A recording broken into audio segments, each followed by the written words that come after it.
Inventory transfers between stocking locations can be recorded in an inventory transfer journal. Each transfer minimally identifies an item, quantity, and the old and new stocking locations. An inventory transfer journal also supports the transfer of one variant of an item to another, in addition to transferring one batch number to another batch number, much as if you would transfer inventory from one warehouse to another warehouse. Inventory transfers reflect the immediate movement of material without a requirement for tracking in-transit inventory. For example, a transfer journal can be used to move material between two adjacent warehouses. Transfer orders should be used when in-transit inventory must be tracked. In addition, the planned transfers between locations in a company can be modeled with planned transfer orders, whereas a transfer journal typically reflects an unplanned transfer.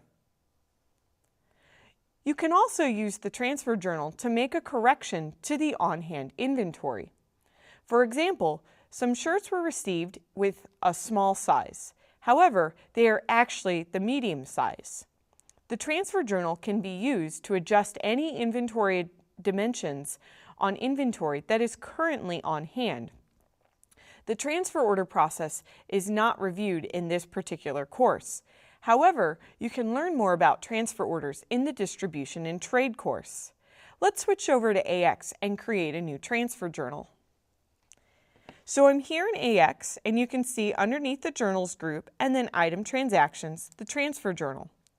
The process for creating a new transfer journal is similar to the process for creating a new movement or adjustment journal. I'll click the new icon, select the journal name, and then click the Lines button. You can see here the date for the particular transaction, which will default to today's date. Then, in the item number field, you must select the item that you want to make the transfer for. I'll select the t-shirt with graphic item. One of the primary differences with the transfer journal form is that you'll notice the from and to fields for each of the inventory dimensions.